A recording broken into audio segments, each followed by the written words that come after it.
Well, hello everyone, and welcome to our next session in Coffee and Careers. It's my pleasure to introduce our coach, Lynnea Courtney. Lynnea has been one of my friends, one of my customers, and my own mindset coach that I have used to kind of prepare me for this opportunity. Lynnea is, as I said, a mindset coach and kind of connected with her identity and kind of changed careers. She's worked in the livestock feed industry for 14 years. At Vita Plus is where I met her. And she's launched her own business, and she is a wife and mama to a small herd of fur babies and running a multifaceted business. She is always busy and always have new ideas. So welcome, Lynnea. Thanks for having me. It's good to see some familiar names out there on the grid. So good morning, or I guess whatever time of day it is, wherever you are at. So so like Casey said, I spent 14 years in the feed industry. And then just in the past, it's hard to believe that it's been 2 years already. Working on my own business. I am precision nutrition. I'm a precision nutrition coach, as well as a master life coach. So that's kind of, I've had, as a coach, we always come from some sort of our own story. And a big part of my story and why I'm a life coach now is not only do I have, it all started with a really great focus on nutrition. I'm a CrossFitter. I have just taken like a really good interest in nutrition. And we always have those defining moments, right? Where things happen in our life and we're like, we have to change something in order to move forward. And one of those was a meeting with my doctor, and more or less he said, you need to change some things. Otherwise we're going to go down the same path that my parents were on. My mom is a borderline diabetic. And my dad has his own kind of batch of health issues. So that was a really defining moment for me. And that was probably about 8 years into my career in the feed industry. So that was the defining moment where I really hopped into the nutrition and the fitness side of things. So when I decided to launch my own business, it was natural for me to go that direction. But as I got into that business and into my business and started getting some clients, that's when I really realized that how I was helping, the good majority of my business has always been with women. But most of the women, the really big thing that I was helping them with was mindset. And how do we shift our mindset and start putting ourselves first? How do we, create that healthy living so that we have the energy to put into our careers and into our own lives? How do we protect our own energy? I'm very big on protecting our own energy first, before we throw ourselves into the day. And then really, what are our boundaries? What are we willing to do? What are we not willing to do? And how do we really stand by those? I had a time of burnout in my career. So I bring a lot of that to the table, and how do we get ourselves out of burnout?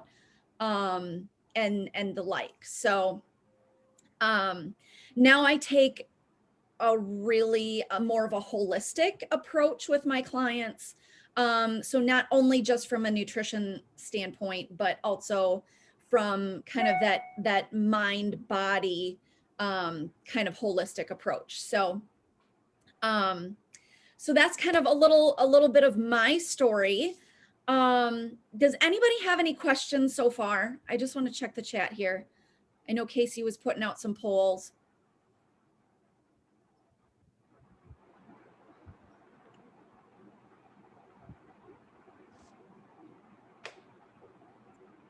Casey, I think you're muted. Thank you. Well, I was just trying to be quiet here. So the poll that I just released was healthy mindset, was how do we keep that? And so the top one at 80% is exercise, then followed by hobbies at 60%, and then third place is cuddle with adorable animals. Okay. All right. What was 2 and 3? Hobbies and cuddle with adorable animals. And what was your main question on that? I'm sorry, I saw it, but The things that you do to keep a healthy mindset. okay.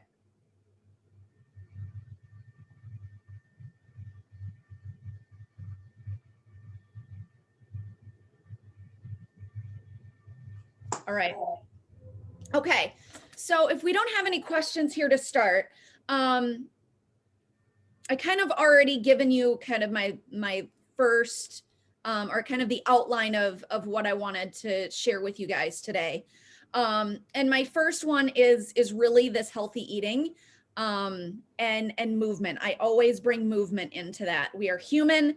We are made to move. Most of us have desk jobs, or if you're a student, you're spending a lot of time studying, doing your research, all of that really leads us to a high amount of sedentary time in a chair. So I always, since we're human and we are made to move, I always recommend people moving for 30 minutes a day. Does that need to be a workout? It absolutely doesn't. Maybe it is. It's kind of hard this time of year. I don't know. In Iowa, have, I think, like 50 some inches of snow already this year. So it's hard to get outside, but having 30 minutes of some sort of movement is always what I recommend. Just from a mindset perspective, when we move our bodies, we really start to move brain waves, all, like, we just move everything. So moving for 30 minutes is always key. It brings a new sense of energy to our day.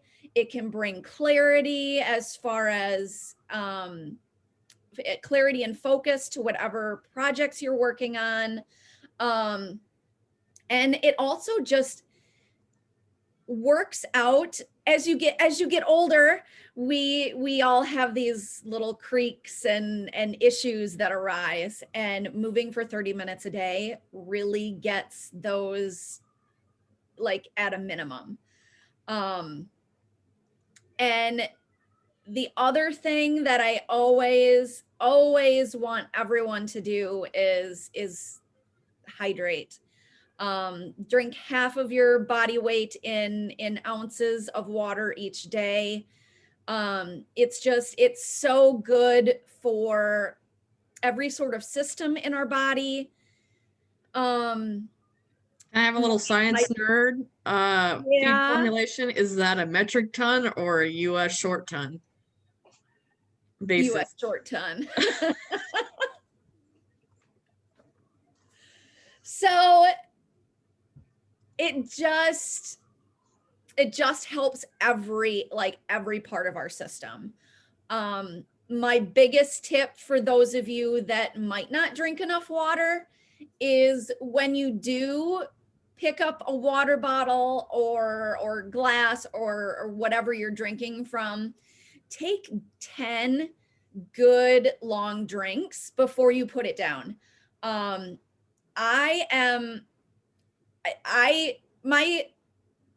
days are very structured. but I'm also diving into a lot of projects in the day. And I might be over here working on my business, and then I am, off doing something else. And because I'm not sitting at a desk all the time, which I'm sure some of you may not be, you might be in barns. We tend to put down those water bottles and then we forget about them. We get busy, our brains are going, 50 miles an hour. But once you pick up that water bottle, make a good effort and really take the time to just drink some water.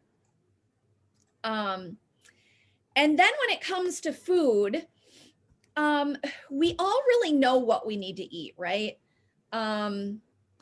While I can go down a really big rabbit hole of diet culture, we really, in the end, we know what we need to eat. We need to eat protein. We need to eat veggies. We need to have some sort of a carb.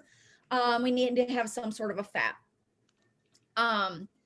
But my number one healthy eating tip is to just eat slower. This was one of the biggest things that I struggled with myself, is growing up as a farm kid. Either I was eating doing chores, or I ran inside to eat quick so that I could get back outside to be doing something. So I led a high percentage of my childhood literally eating as fast as I could so that I could be back outside where I really, really wanted to be. I wanted to be out with the animals and doing things. So as an adult, that was a really hard habit for me to break. So I don't know does anyone else struggle with that? Put that in the chat if you guys feel like maybe that is like you struggle with that. Or jump on video and interact with us. Yeah, or jump on video and let us know your story. Well, I can echo your comments on eating. I mean, my family's traditionally, we overeat and eat fast, right? Mm-hmm. And so having that mindset of slowing down, trying to teach that to my son, because I just noticed last night, he's like, I'm having a speed eating contest, because he wanted to go back and watch his videos and play. So it's getting that mindset in things like that. So Ellen's going to join us. Do you have any comments?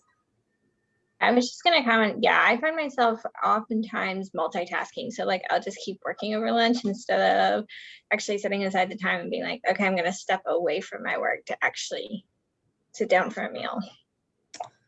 Absolutely. That is stealing your time, I think. That is the number one thing and bad habit I regret having in my work, is that I do not stop and go just take that mind break. And not only do you probably maybe not eat the right things, or you maybe eat too much because you're not paying attention, but just to refocus. And I know I don't take enough time to refocus sometimes. Yep, that eating lunch at my desk was one of the things that I did when I was in the feed industry, because I mean, instead of just taking the time. Yep. And so Kate has shared, she's a fast eater. My mom jokes it's genetics, as she is one of 15 and just younger than the three brothers. So you had to eat fast to get enough food. And then else eating fast while it's hot before your kids are done and you have to chase after them. Yeah, as a mom, I'm not sure we get hot meals very often. So any other comments, feedback? Anybody want to jump on video?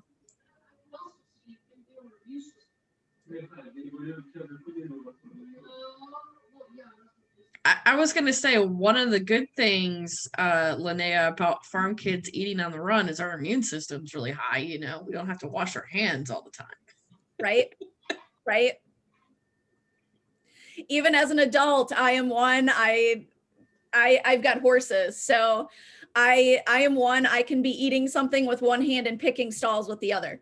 So that's another habit I've had to try to break. But really the big thing with eating slowly is it gives our stomachs time to tell our brains that we're full. And then we have a lower chance or lower instance of overeating, which overeating is, I feel, one of the bigger or the biggest issues as far as Americans and food, really. So that gives our brains a chance to say, you know, hey, I'm full, and then we can stop before it's too late. Because when we eat too fast, then we have that lag time between really knowing when we're full, and then before it registers in our brain, we've already overate, and then we're stuffed, right? So to eat slowly, most of my clients start with taking a bite and putting the fork back down. Taking another bite, putting the fork back down. So those are my best tips as far as eating healthy and moving, and just how can we implement eating slowly, especially coming from a sector of America where we've had to eat fast in order to, you know, get animals fed, get things, and get back outside. So Melissa said her mom used to tell her siblings too to put the fork down. Yep, I love that. I love that. And I would say, even if you are still have metabolism of a 10-year-old and you don't gain any weight, sometimes eating too much or over, as we know, physiology, as a lot of us are nutritionists and stuff, there's other side effects than just weight gain. But, you know, it could be mood, it could be attention span, things like that. And then, as with my son, I'm learning more and more about not only how much he eats, but what he eats and how that's impacting his behavior. And I think it's really real. I'm doing my own little experiments on him. So Absolutely. Absolutely. And I guess most of us are women on here today. but we got some guys. But also for the guys out there, I really think that fiber is one of those parts of food that is forgotten about, especially in a world of processed food and food technology and things like that. There is something to fiber in our diets from a hormone standpoint for women, and just keeping things moving, right? Anything spending too much time in our bodies probably isn't a good thing. So now that there's a little more research out there now, I personally struggle with human research coming from a animal research background. Casey, you probably, I think you struggle as much as I do. But we're seeing some things as far as fiber that we might be able to turn things around, like diabetes and some other all thanks to the pig research world. Thank you. What's that? Thanks to the pig research world, we're learning. Right. So does anybody have any other questions as far as healthy eating and movement, and as far as that goes, before we move on? I think we're good. All right. Lynnea,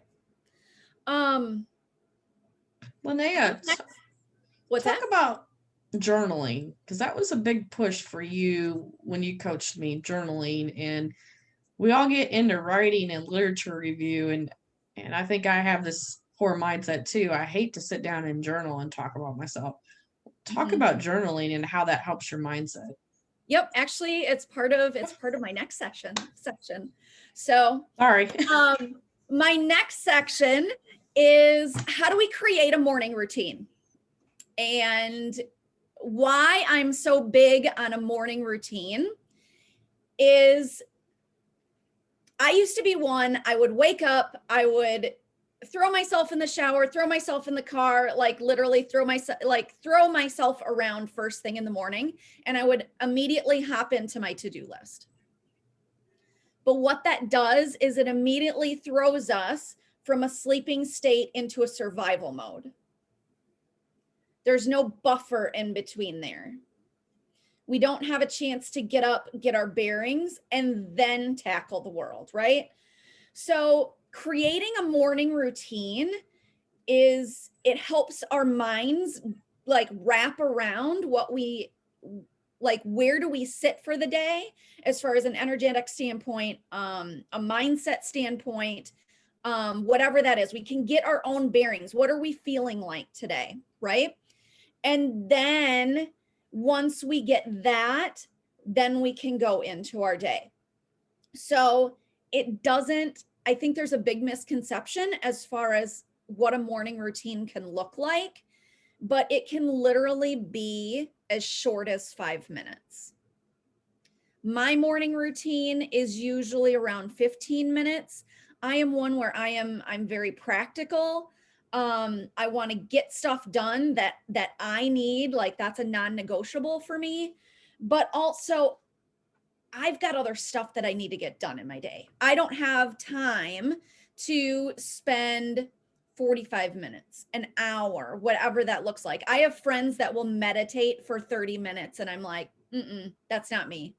Like I need to be able to get in, I need to harness what I have for myself and then get on with my day.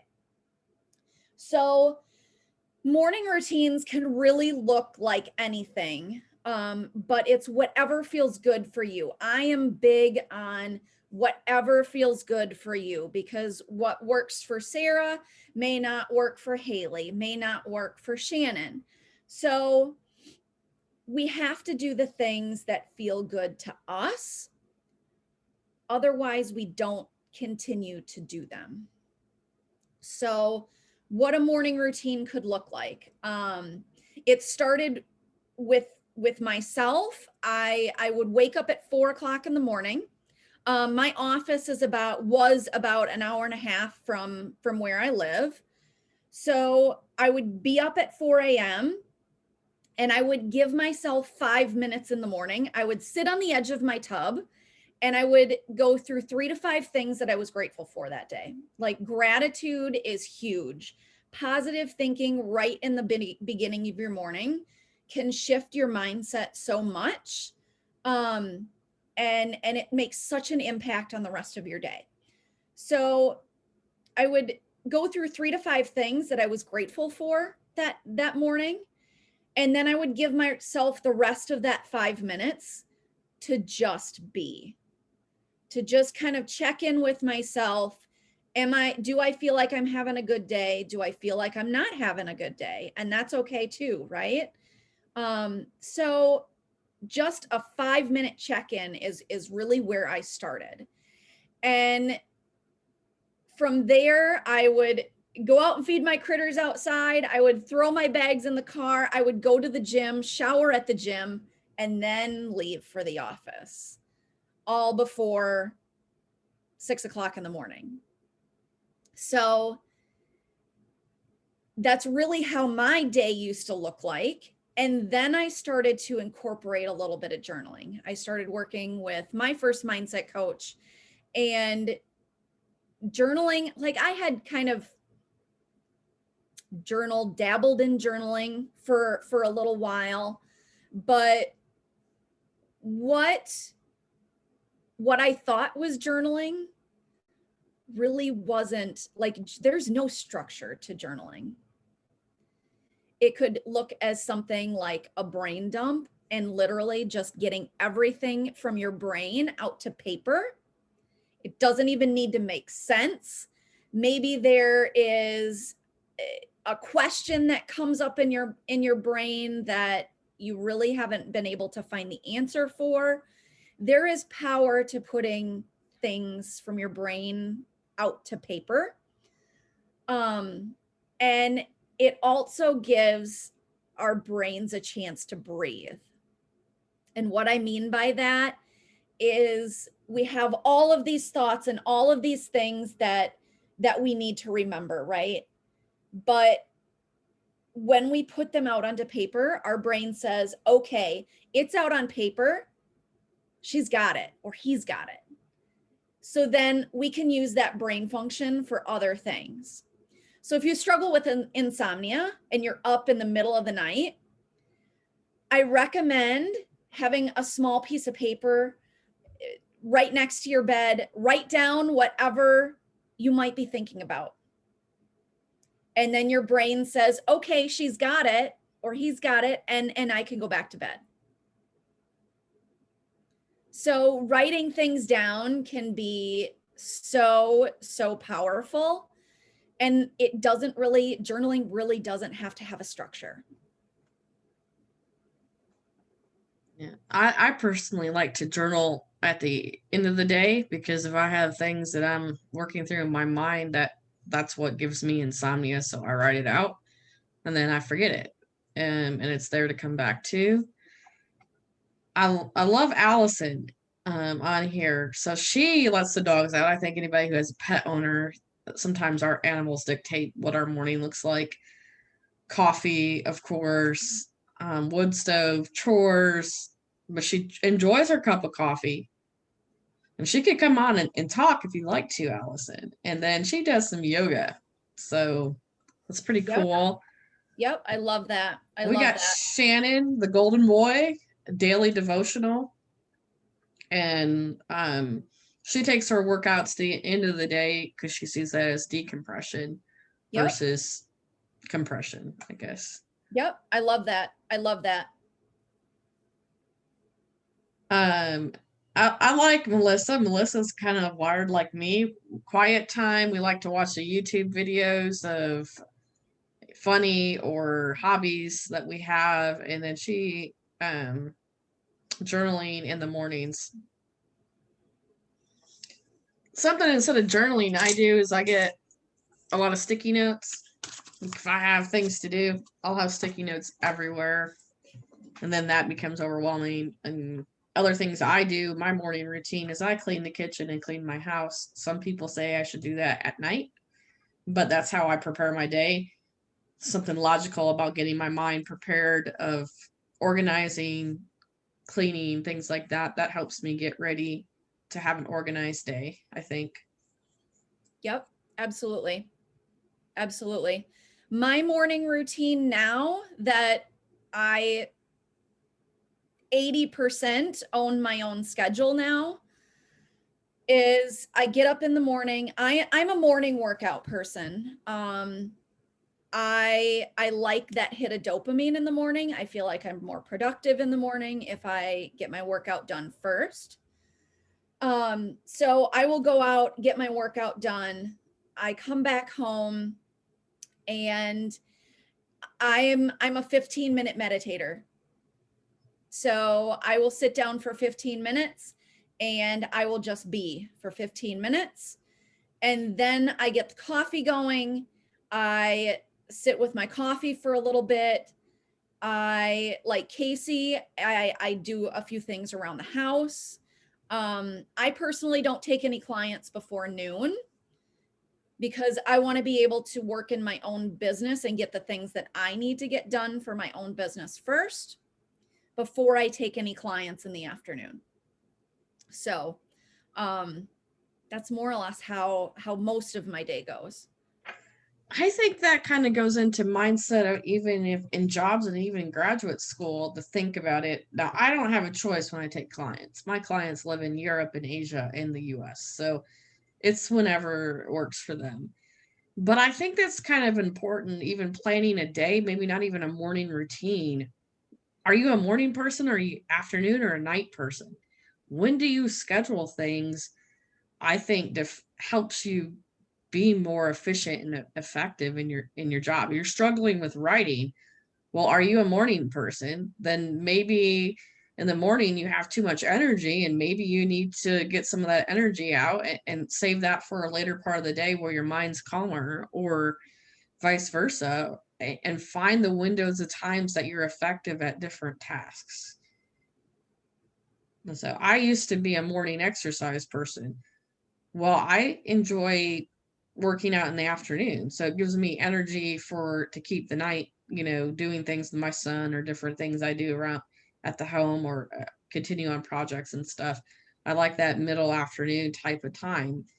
So finding that time, obviously we all don't have that choice, but I think with the new world, we do have some balance of when we work.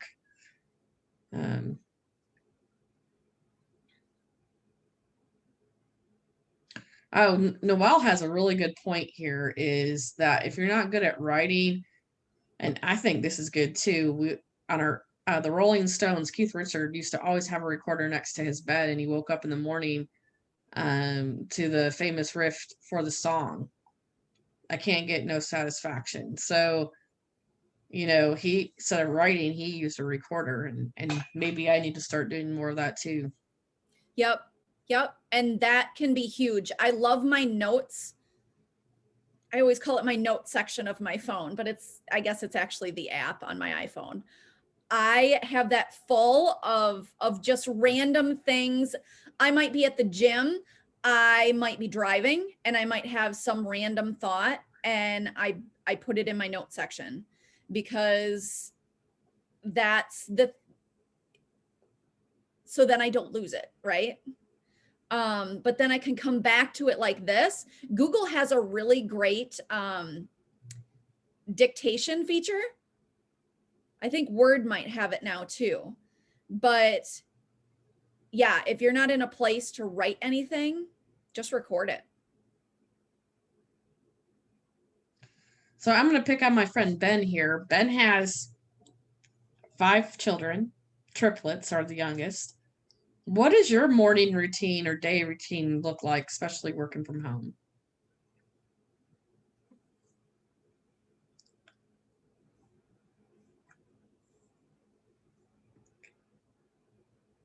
I guess he's not going to take himself off mute to answer that. So, hold on, I had to find the button. I was just going to say it's probably because he's chasing after one of the 3 youngest. No, well, that was why I was late getting on, because we have 2 older kids that we're homeschooling, but the way Iowa's set up, you can do some of the things in the public schools. So my oldest is in band, and they had band this morning, and so, but we also had a homeschool online thing. So I was helping the younger of our 2 school-age children do his online homeschool activity. But yeah, the triplets they're 3, and it's like herding cats. So they're even if I wanted a routine with things being as they are working from home and all that, there is no routine. You try to set out the priorities for the day and make sure that those get done. But the way with the way that we're set up, I've had several work calls where I have a visitor, like you see on the YouTube videos. You have a small child that works its way in, and everyone's aware that things that happen in the current setting, but yeah, I said, just kind of prioritize the things that have to get done and make sure that those things happen, and the other things, if you get to them, you get to them, and if not, I don't stress too much about it, because I would be stressing all the time if that were the case. So any suggestions, Lynnea, for working parents on here, or as you think about even the students who don't have children yet and are going to become, working parents in the future? I mean, how do you balance that? Or even the fur babies, because the fur babies have been a pain in the butt with the cold weather. My cat doesn't want to go outside. He goes out for 30 seconds and then wants back in. How do you juggle that to make sure you get your mindset and it's not checking things off your list and getting things done? I want to throw out here, there are some people in the personal development space that they have this message that in order to be successful, you need to wake up at 5 a.m. You need to wake up an hour before, like you need to wake up an hour before you did when you felt like you were unsuccessful, right? And I'm a big proponent of sleep. I don't know about anybody else, but I like to sleep. And especially with the parents that are in our group today, sleep is huge. That's our only time that we actually have a chance to recover from the day before. That's the only way that our body truly gets to recover. And I will never take a whole lot of sleep away from anyone. Like, I will never tell anybody to do that. Especially an hour. An hour is huge. So that's why I say, even if you give yourself 5 minutes to just sit and grab your bearings for the day, that can make a huge shift in your productivity. Like I always say that you're the keeper of your energy. And that's one way that you can keep your own energy for the rest of the day. It can be as simple as 5 minutes to just be. Well, Arthur robbed my 5 minutes today when he woke up at 5:30. So it happens. So it does. I think sleep's kind of important, and just in general, a lot of times we'll stay up studying and we don't sleep, or we have our project and I hear these people working to 3, 4 in the morning. I've always been a person, I've known since I've been a baby that I need sleep, where I have to get 6 to 7 hours to function properly. My husband can work on 4 and function just fine. So I think everybody's different, but I think I can tell you my husband being on day shift the last few months versus night shift, he's getting better sleep, and you can see it in his personality and health and things. And I think if you're struggling, that maybe that's one of the first things you look at is sleep. Absolutely.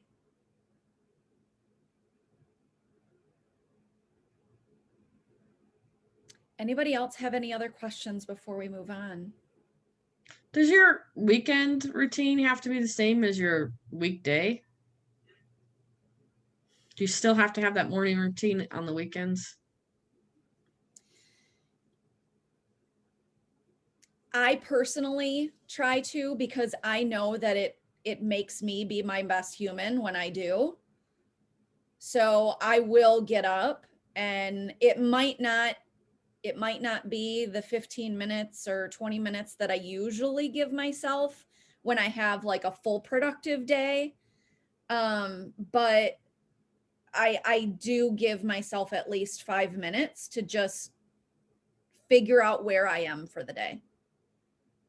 You still get up at 4 a.m. or is that adjusted? No, now that I am not in corporate, I refuse to get up that early. So instead of going to the 5 a.m. CrossFit class, I go to the 6:30. Because if you listen to some successful athletes and different things, they'll say to keep the routine every day. I'm not. There are some people that they like routine. That is the way that they are wired. They like routine.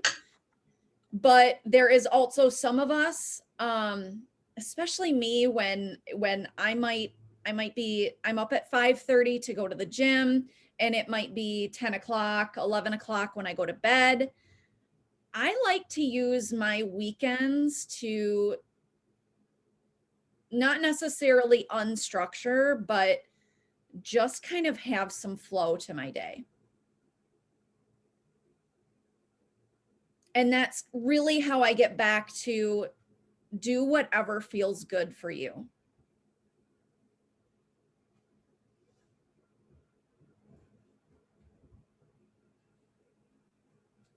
Okay, cool. All right. Well, my last thing for today is creating boundaries. And so boundaries are really what are we willing to do? What are we not willing to do, right? It's where we end and someone else can begin, right? And boundaries change as we get older. We have our defining moments that really mold what our boundaries look like. And it's making those boundaries non-negotiable. For me, I had a misconception of being successful. I needed to continually negotiate what my boundaries were. So then before I knew it, I was 原来 burned 是这样 out 放的， and I had no boundaries. 要用另一个。 So establishing boundaries as far as what are you willing to do in your career or future career, and what are you not willing to do?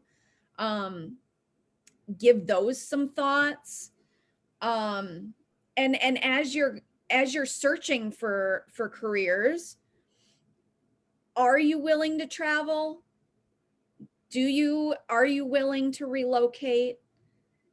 Do you want to work in an office? Like, to me, those are boundaries for me. Those are boundaries and standards. What do you want to do? What do you not want to do? And sometimes it's easier to come up with what do you not want to do than what do you want to do, right? So, and it's really being true to yourself and knowing that you set these boundaries for a reason. We may not necessarily know why, right? Like maybe something, like for me, something changed. I didn't want to travel anymore. I was over it. I had traveled for almost 13 years, and I was just really over it. And so that changed for me. So then that really became something that I stood by. And that was one of the factors why I left corporate, is because I just didn't want to travel anymore. And the fact that I was ready to do something different. I was really being called to do something different. So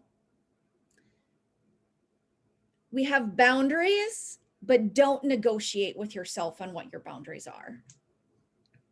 We have them for a reason. We may not know why at the time. For me, I felt like not wanting to travel was really what brought me into my own business and doing what I am today. I didn't know why, because I liked going to trade shows. I liked, having conversations with different vendors. I liked going to the places that we did contract research with. I liked doing that stuff. But I had an overall sense of, I just didn't want to travel anymore. Just the thought of traveling just didn't do it for me. And I didn't understand it at the time. But now I do. And the day that I expressed that I didn't, to my supervisor, that I didn't want to travel anymore, and knowing that might 100% change my career path, I knew I was doing it for a reason. And sometimes we think too much with our head and not so much with what our body is telling us. And that was the first time, one of my defining moments, that like our gut intuition never lies. And now I'm in a business that I love, a life that I love, and doing exactly what I'm here to do. So, yeah, stand by those boundaries and don't negotiate with yourself. Like, we have them for a reason. So. Well, I can use my career as a good example of that, on boundaries. one of the compliments I had as an early nutritionist as I was trying to prove myself in my respect is that I responded quite quickly. Got the salesman, the producer, their diets as fast as I could, got things done. And it was to me to check things off the list. And that's how I went from a job that I was a research manager. Everything was very structured. We had deadlines, we had specific times, it all moved in increments, right? It was very scheduled and efficient. And then kind of going there is that, I would not have my boundaries. I didn't read enough. I didn't, network enough. It was all about checking off those boxes. And I like Ben talking about, him, if he doesn't get, he has his priorities, but if he doesn't get the rest of the stuff done, he's okay with that. And I think Ben's always been more of a laid back person. I used to work with Ben, by the way, than myself. And so it took me a really long time to say that that's okay if some things fall through. And I've noticed lately that I may accidentally forget to reply to somebody's email for 2 weeks, which is not like me, and having to overcome that and that mindset to say that's okay. I have to be who I am. I can do the best I can. But when my husband's home and my son's home and it's time for dinner, it's my time to shut off and things like that. Because I think that's where we get on healthy habits. It could lead to eating at your desk. It could lead to everything. So some of the things I've tried to do this year is that I have lunch with a friend every couple weeks, and try to plan that to where, Ellen, I'm not eating at my desk. So I say that's a bad habit, but I do it. It's just my nature, but to force me to have that better mindset to have some social interaction, because that was a high one. That was 30 social activities, 38%. And so I put that as a priority so I can have boundaries to say at least every other week, I'm going to take an hour and a half, 2-hour lunch. Last week I had Valentine's Day date with my husband at lunch because we, with the weather and just our son, we couldn't go out for Valentine's Day. And that's kind of what we did. So that's kind of where I've come through my career, that it's easier to put those boundaries in, but understand if you do need some flexibility, more so ask what are the key priorities for your job, and things that you need to accomplish, and have that conversation with your manager if you're overwhelmed with stuff, because your list will never end. It will continue to add stuff and take stuff away. But what are your key priorities? And focus on those first. Yeah, absolutely. And technology is really a love-hate relationship, right? It gives us the opportunities to do what we're doing today. It gives us the opportunities to do our jobs from whatever location. But then there's also the boundaries that we need to have a work-life balance, even though there's not really ever a work-life balance, right? Like there really is, there's no balance. It's just either one way or the other kind of thing is really what it ends up looking like. But like Casey said, like when her husband is home, everything gets shut off. It's family time. So it's having that boundary between this is work, this is school, and this is life, because it's our families, it's the people that we love, it's our kids, it's our animals at home, it's our life outside of our work and our school that fuels our success inside the career. I used to think it was the other way around. Like my success within my career was going to fuel everything else, but it's actually the other way around. Life is here, like we're in this life to live. So that's how I believe that we need to do the things that feed our soul first, our families, our kids, what our hobbies, whatever that is, and then that fuels our career. That gives us the energy to put it in to our careers, into our school, whatever that looks like for you.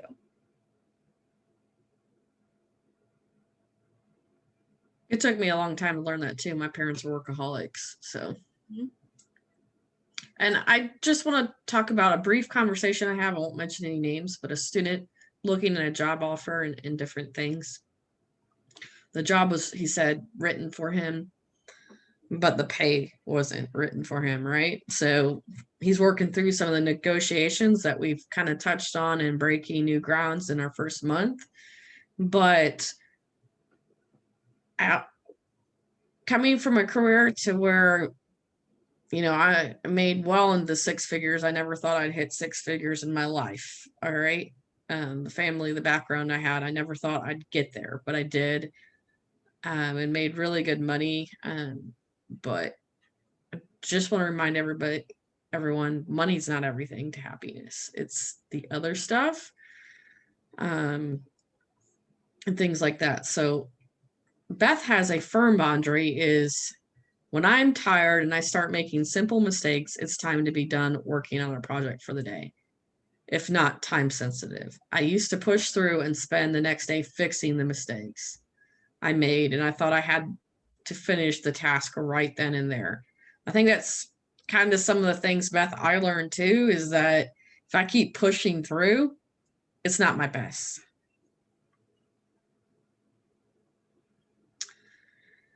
So before we go, we have a few minutes left.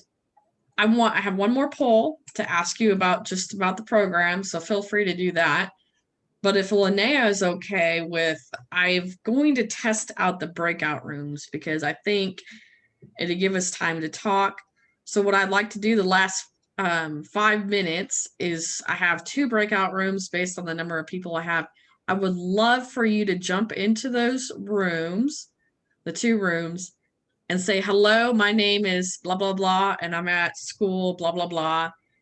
And if you want to network with me, here's my email. So I want you guys to use that as a safe zone to try networking, reconnect with that. And then based on the topics and stuff, as long as it works, that we can hopefully start using those breakout rooms and have good conversations, because it's great that we get on and talk and have Q&A. I have a few like Ellen and Beth and Shannon and all them, you know, but we want to get all the students involved. And so some of the things I've heard in some of the smaller groups is the networking with other professionals and peers. So we're trying some new things. I'm trying to learn technology. So I'm going to open up the rooms. Let me know how it goes. Thank you for the poll. And so I think you can join whichever one you want. So it's unassigned.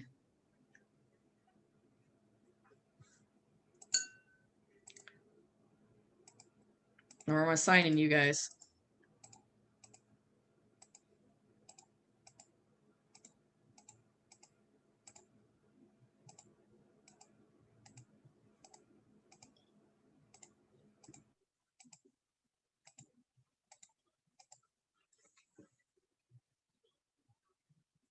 Ellen, I need to get you over there.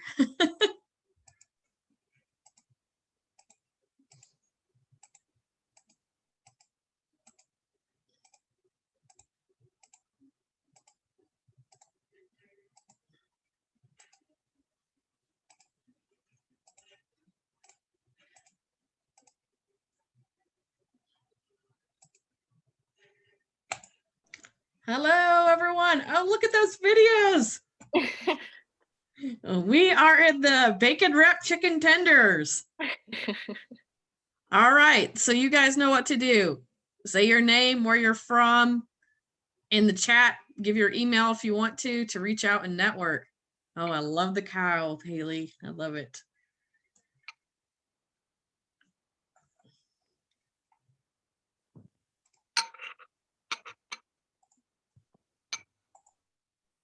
Okay, great. Hey, I'm jumping over everybody. I was just in the last room. Only a few people. What? Where's all the videos? There we go. Say hi, who you are. Ben's a great person to meet. And I'm wondering. Wasn't expecting to be on video this morning. Yeah. It's helping to see one of the triplets though, but They're all upstairs watching Coco Melon or something. I don't know. It keeps them occupied while the boys are on their homeschool Zoom. well, cool. So all of you introduce yourself. I don't think you've met, and then share some emails so you guys can network. I think that'd be awesome. Beth?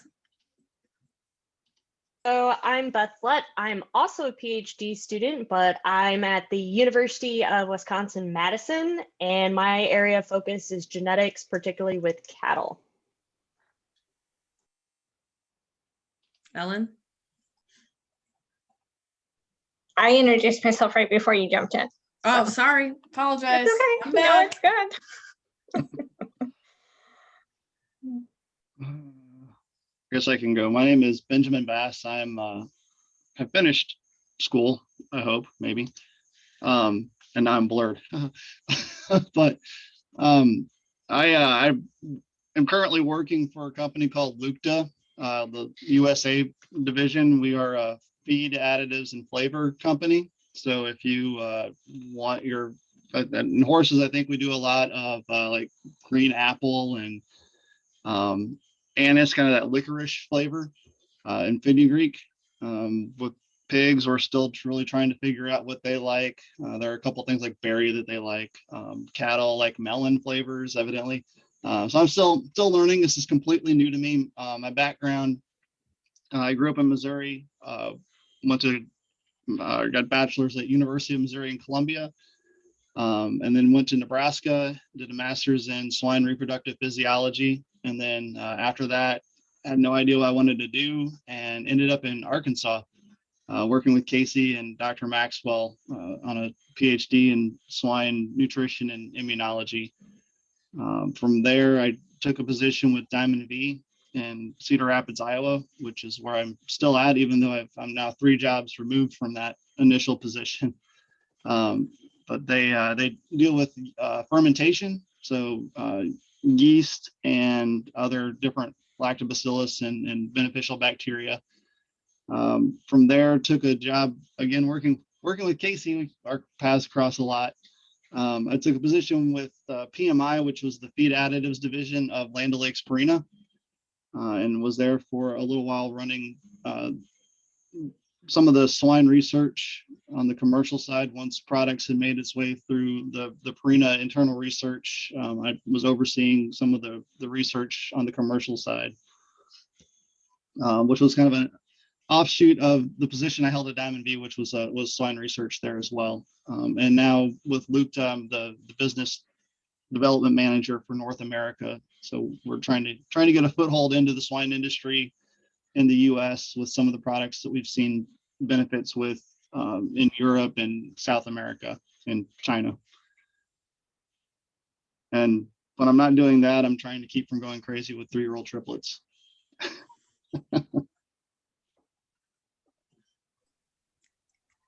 Yeah, I'll just introduce myself quickly before we run out of time. I'm a PhD student at the University of Guelph, and I'm actually looking at feeding yeast, so the same stuff that you use for making bread, to feedlot cattle to improve their feed efficiency. So I'm like in the middle of doing that. COVID's kind of made it a little more interesting than it needed to be, but that's okay. But yes, that's what I'm working on currently. Well, wonderful. And I think that is time. So I'm going to close all rooms and hopefully we all merge back.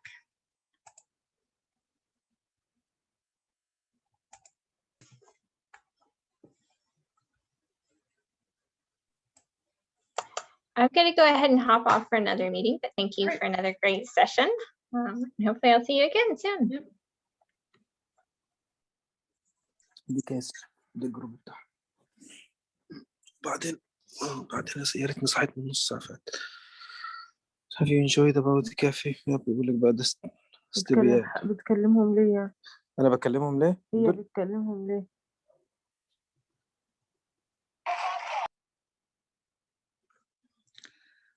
Well, I think it worked effectively. So we know we have a new tool now. It was given 58 seconds, like a full minute for people to in their rooms. So